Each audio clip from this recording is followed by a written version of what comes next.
Hello, everyone. Welcome to the Newsbrowse News broadcast. According to Global News, the federal government has approved the Sunrise Expansion Program, a $4 billion project that will expand British Columbia's natural gas pipeline network. Energy and Natural Resources Minister Tim Hodgson announced the approval, stating the project will increase liquefied natural gas, LNG capacity, by up to 300 million cubic feet. The expansion, set to begin this summer, is projected to create thousands of jobs and generate over $700 million in federal and provincial tax revenue. Hodgson described it as the world's first net-zero LNG facility and highlighted its role in heating homes and businesses, as well as bolstering industry. The pipeline expansion will run from Chetwynd to Vancouver and is expected to send natural gas to the U.S. border. Global News reports that Lululemon Athletica Inc. saw its share price drop over 13% on the Nasdaq on Thursday, a day after announcing former Nike executive Heidi O'Neill as its next CEO and a new board member, effective September 8th. According to Laurent Vasilescu, a senior analyst with BNP Paribas Equity Research, this significant decline suggests market disappointment with the choice, as investors may have preferred a turnaround CEO over a growth CEO at this juncture. Vasilescu noted that O'Neill's background at Nike, where she was credited with expanding the brand from $9 billion to $45 billion, positioned her as a growth-oriented leader. Lululemon has recently faced challenges, including increased competition from brands like Alo and Vuori, a perceived lack of product innovation, and more frequent markdowns. Shareholder activists, including founder Chip Wilson and Elliott Management, have also been pressuring the company to address its declining share price and competitive landscape. However, Neil Saunders of Global Data views O'Neill as a logical choice, citing her experience in activewear and on the boards of customer service-focused companies like Spotify and Hyatt. He believes her main challenge will be to reinvigorate Lululemon's product innovation. Ticketmaster Canada has delisted resale tickets for events in Ontario in anticipation of new provincial legislation that will cap the price of resale tickets at face value.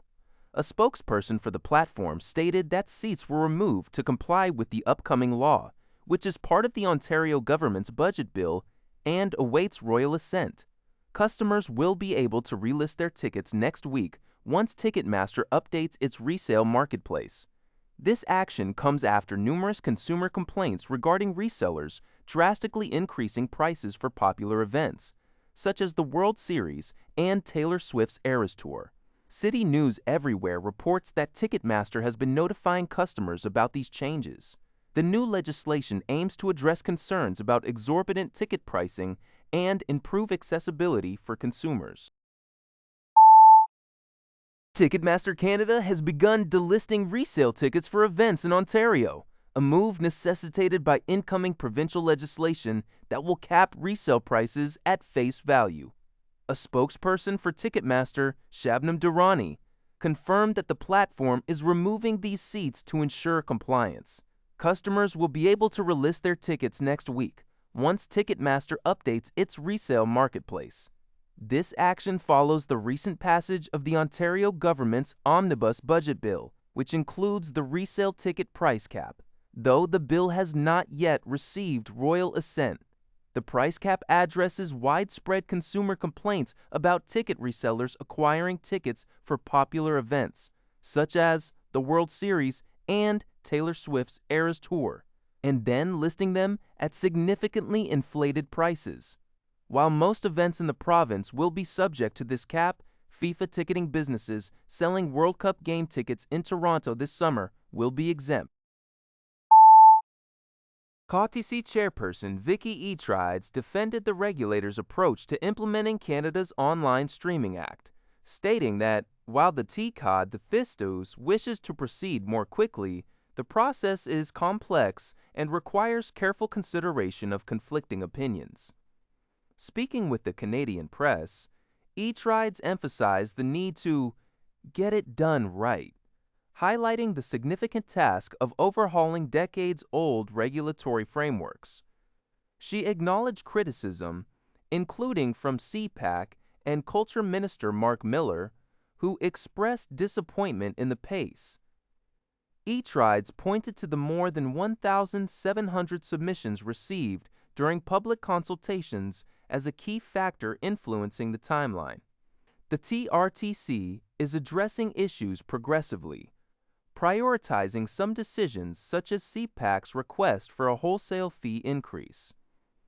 each-rides also addressed concerns regarding potential trade irritants with the U.S. over the Online Streaming Act and Online News Act, stating the CRTC remains focused on its parliamentary mandate.